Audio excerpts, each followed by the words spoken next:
Vocês, homens, tomam porre e nos matam. Querem foder e nos matam. Estão furiosos e nos matam. Querem diversão e nos matam. Descobrem nossos amantes e nos matam. São abandonados e nos matam. Arranjam uma amante e nos matam. São humilhados e nos matam. Voltam do trabalho cansados e nos matam. Esse aqui é um texto que é parte de um texto que tem aqui que a narradora fala aqui no livro Mulheres Empilhadas, da Patrícia Mello. É uma autora que eu não conhecia, mas eu vou mostrar uma foto dela aqui pra vocês. Guardem esse nome porque com certeza eu vou fazer mais, eu quero ler mais livros dela e fazer mais resenhas dela. Esse texto aqui de trás foi o que me chamou a atenção porque eu não conhecia esse livro. Ele foi lançado em 2019 e com certeza eu quero ler mais coisas dela. Esse livro fala sobre feminicídio, tem uma história de ficção, assim, principal, que é de uma advogada que vai para o Acre investigar uns feminicídios para um livro que a chefe dela está escrevendo, mas, assim, tudo que tu vê aqui é coisas que tu já viu acontecer, que acontece com bastante quase todo dia, infelizmente, mulheres são assassinadas por seus parceiros. Então, é um livro, assim, pesado. E eu até levei ele para ler na praia e eu pensei quando eu comecei a ler, nossa, essa leitura não é muito leve, não é muito praiana. Mas mesmo assim é um livro que eu gostei bastante. E a capa tem as mulheres empilhadas. E esse livro, todo início de capítulo, começa contando uma história curta de um feminicídio real que aconteceu. Então, assim, eu vou começar a falar um pouquinho sobre o livro. A narradora, eu lá não falo o nome da narradora, sabe? Eu só, assim, me toquei de que não fala o nome da narradora, que ela tá narrando, em nenhum momento ela fala o nome dela. Quando eu fui fazer a resenha, que eu pensei, mas qual que é o nome dela? Eu procurei e realmente não fala. Ela é uma advogada, então ela foi pro Acre para pegar informações de feminicídios pro livro da chefe dela. E ela quis ir para o lugar mais longe porque ela queria sair um pouco de São Paulo, com diversos problemas que ela estava ali e traumas que estavam ressurgindo e tomando espaço na vida dela. Um dos grandes traumas da vida dela, o maior na verdade, é que a mãe dela foi assassinada pelo pai dela.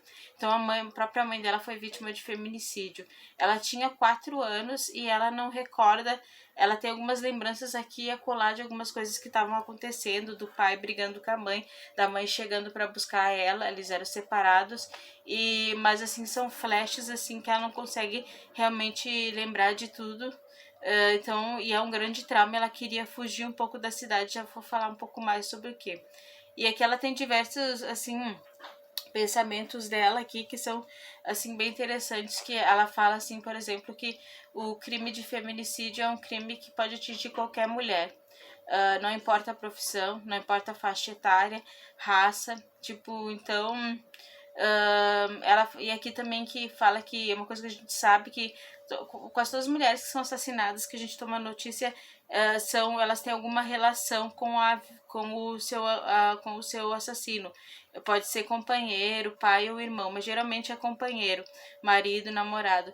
Então, tipo, elas já sempre conhecem a vítima, o assassino. A vítima sempre conhece o seu assassino. Já os homens, quando eles são assassinados, muitas vezes é por brigas e são pessoas desconhecidas, pessoas que não são do convívio deles. E as mulheres quase sempre são pessoas que vivem com elas. Então, como fala que ela está lá no Acre presenciando a investigação da morte de uma menina indígena de 15 anos, a Tuxupira. Ela foi estuprada e morta, e os principais suspeitos são 3 rapazes que são de famílias muito influentes do Acre. Então, muita gente não acredita que eles fizeram isso, porque que eles iriam fazer isso se eles têm dinheiro, eles são estudantes, têm uma boa vida e são ótimos filhos. Então, muita gente acredita que não tenha sido eles que tenham assassinado a menina indígena, e a família dela, né, tá né, acompanhando, né, o desenrolar da investigação. E tem que ela fala, essa desvalorização dos indígenas, do que acontece com os indígenas. E A gente sabe, né, que tem essa desvalorização. Quem é que não lembra do índio Galdino, que foi... acho que é Galdino. Que ele foi... uns caras de... atearam fogo nele, ele acabou falecendo. E hoje eles estão aí vivendo a vida deles. Então, tipo, parece que não tem justiça quando é um indígena.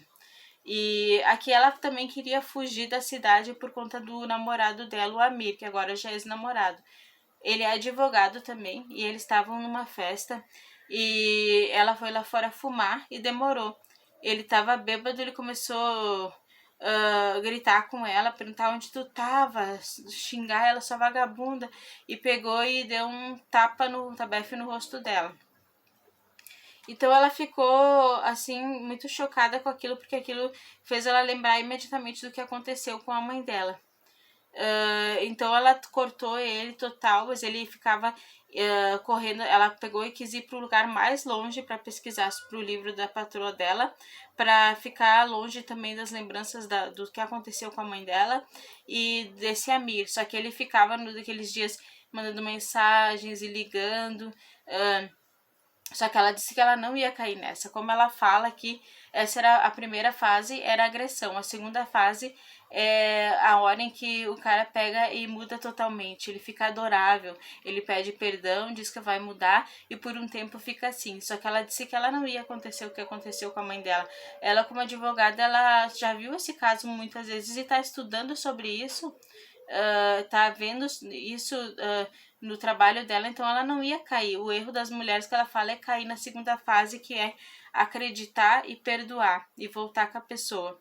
E o que acontece é que sempre que quando elas voltam, eles ficam um tempo assim, todo romântico, querido, educado, e depois voltam a espancar. Então, o que eu também acho que é que quando você for agredida a primeira vez, não dá a segunda chance, pega e vai embora. Porque é assim que resulta em muitos feminicídios por conta de perdoar e achar que vai mudar, e isso não é verdade. Ele fica perseguindo ela, ele chega aí até o Acre para pedir perdão e querer voltar com ela, mas ela tá decidida que ela não vai voltar, porque ela sabe como é que é. Ela diz que a diferença dela e das mulheres que vão para a segunda fase é que ela não vai voltar para ele. E então ele vai querer, ele vai se vingar dela, fazendo uma, eu não vou falar o que que ele faz, né? Mas assim, ele vai tentar se vingar dela, assim, tipo, sabe? Então ela tá lá no julgamento da Tuxupira e os julgados do caso de estupro e assassinato são absolvidos.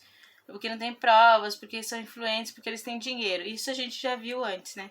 Na ditadura, acho que a Ana Lídia, aquela menina que foi assassinada por pessoas influentes, filhos de políticos também, não aconteceu nada com quem assassinou ela, porque eram pessoas influentes da política da cidade, com dinheiro. Então, eles ficam... mas elas não vão desistir. Ela faz amizade com uma advogada, que é a Carla, que ela também não vai desistir de conseguir descobrir, provar que foram eles que assassinaram a menina indígena. Ela fica muito amiga dessa moça Carla, e ela também tem uma ligação com o Marcos, que é um rapaz que ele é filho de uma moça de indígenas. Então ela participa de muitos rituais com a mãe do Marcos, a Zapira, que rituais em que eles tomam ayahuasca, tô falando errado provavelmente, e também que eles tomam assim poções de cipó que fazem eles ter diversas alucinações, e são nesses rituais que ela consegue assim encarar os traumas dela, ela consegue se lembrar tudo o que aconteceu naquele dia em que a mãe dela morreu, e ela consegue assim ver com clareza assim o que aconteceu e se lembrar depois.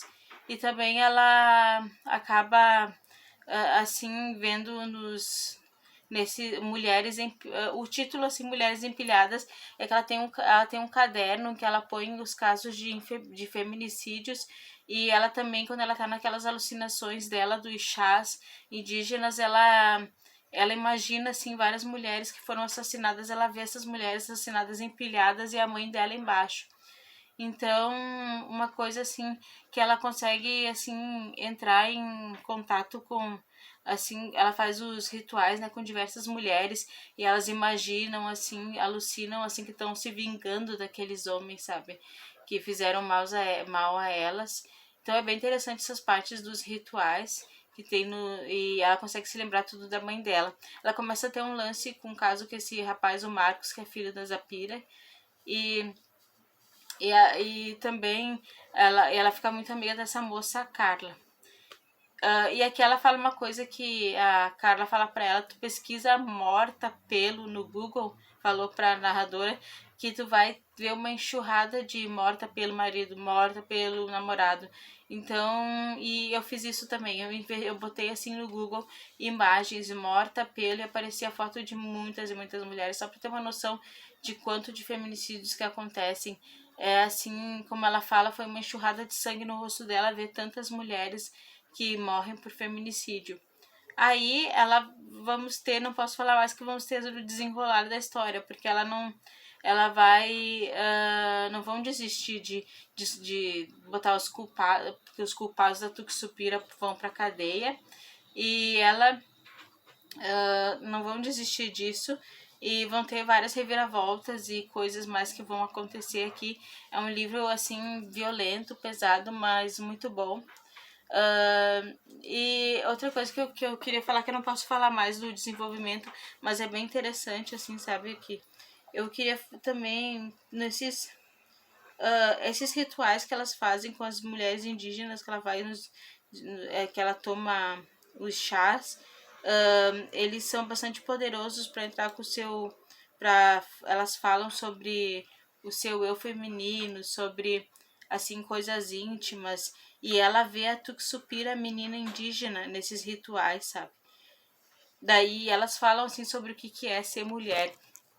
Por exemplo, aqui elas falam que, né, sobre que a sociedade quer dominar a mulher até no nosso sexo, no que é o nosso sexo. E aqui tem um ritual que elas falam aqui, ó.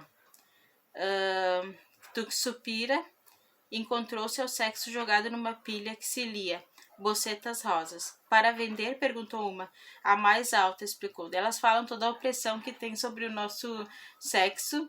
Por exemplo, no mercado das bocetas, as rosas têm grande valor.